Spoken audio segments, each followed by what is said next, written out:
the sensory data that's provided to us is often incomplete and imperfect.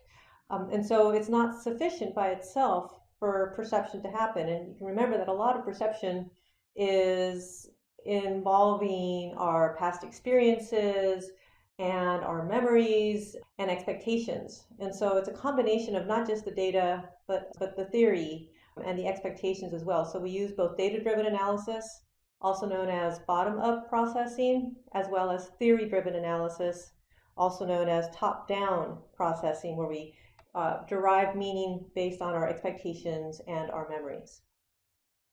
Now, Gestalt psychologists developed these Gestalt principles. The main sort of theme is that the whole is greater than the sum of its parts. It's the idea that we perceive the form or the configuration of things before we understand their parts. We see the big picture first, in other words, and the big picture is more than just the precise sum of the data within it.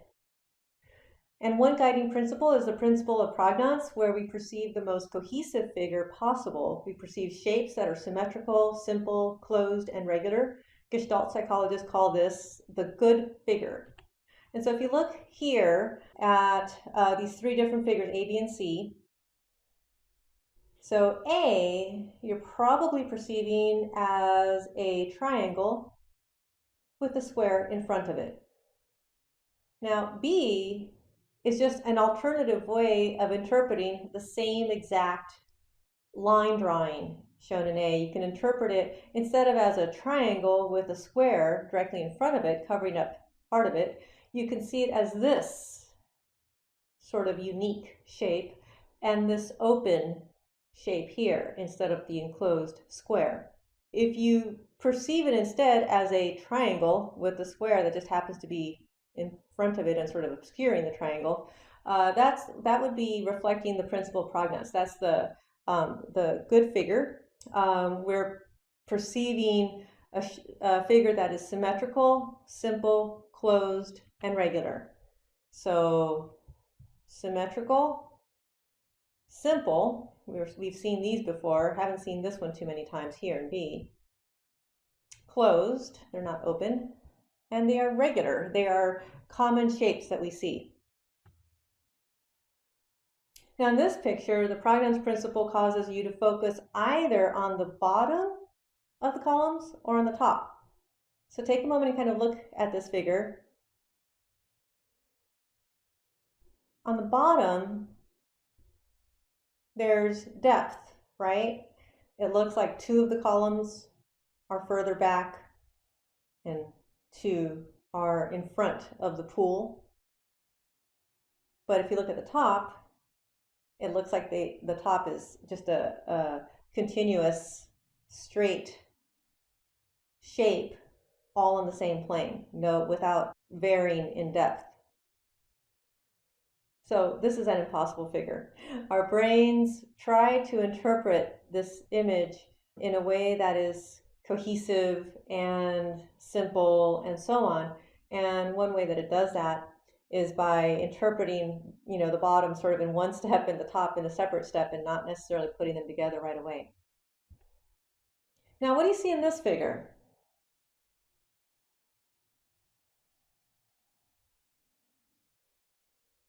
Might you see a dog? Maybe a dog's head right here, an ear, nose. Might that be a leg? Another leg? The dog's body. Rear legs here.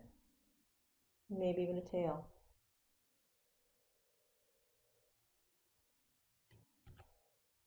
To be able to see an object or a figure come from that set of blobs, for lack of a better word, we can use the Gestalt laws of grouping to do so. So the Gestalt laws of grouping help explain this set of dots and dark splotches can come together to represent something that might be familiar and meaningful to us, like a dog. So the 6 basic principles that allow this to happen concern how these different blobs or dots or lines are grouped. They concern the grouping of visual stimuli together as belonging to one object as opposed to a different object. So if I'm looking at one flower, what is it about that flower that is allowing me to see and perceive the petals and the stem and everything as belonging to that one flower and keep it distinct, for example, from maybe the grass that's behind it? It's these types of perceptual grouping laws that allow that to happen, to make objects, visual objects, remain distinct. And so they are shown there: proximity, similarity, closure, common fate, symmetry, and good continuation. Let's take a look at some of these. So proximity and similarity we can see here. Let's go first with proximity. So the items that are closer together get perceived as a group. So we probably perceive rows of these stars, and so we'll group the rows together, but not the ones that are not as close together. These, because they're closer, will probably be all grouped together. Same thing for these octagons. Now, similarity helps us group all the octagons together and all the stars together. All the similar items get grouped together as sort of one group here and one group here. So proximity, items that are close together get grouped together. Similarity, items that are similar get grouped together. So let's go take a look at the dog. I think of it as a Dalmatian, conveniently because of the spots. But let's take a look at similarity here. Are the dots that make up the dog's body somewhat similar?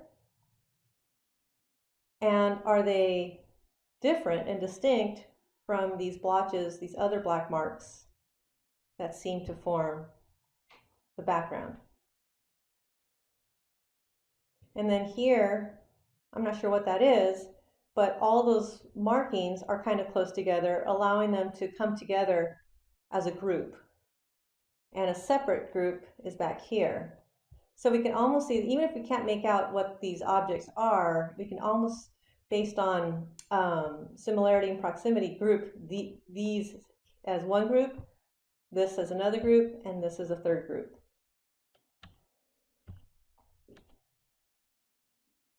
Here we have an example of the law of closure, where we can see how our desire to create familiar, enclosed, symmetrical shapes is so strong that we will create illusory contours. So you probably, here on the figure on the left, perceive 3 circles with a white triangle superimposed on top.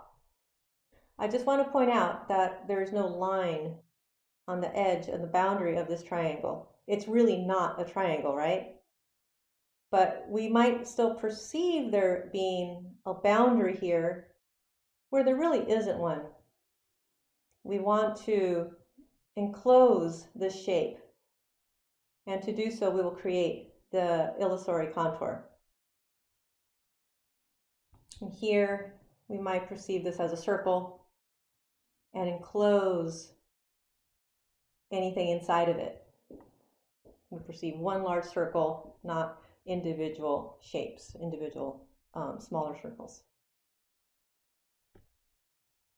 We can also see how movement is an important part of this. The principle of common fate, we can see, will show us how movement allows objects to be grouped together. So the dots that are moving together get grouped together. And if we move them differently, we get different groupings. So that's an example of common fate. There's also the law of symmetry. The law of symmetry has 2 parts. First, that images that are perceived as symmetrical are experienced as belonging together. And second is that people tend to find symmetry in a figure even if it is otherwise a disorganized figure. two symmetrical shapes will be perceived as belonging to the same object, for example, and we tend to find symmetry even in a figure that's otherwise disorganized. So here, 7 and 8 would seem to be the one, two good candidates for enclosing an object and being grouped together. Similarly, 2 and 3, right?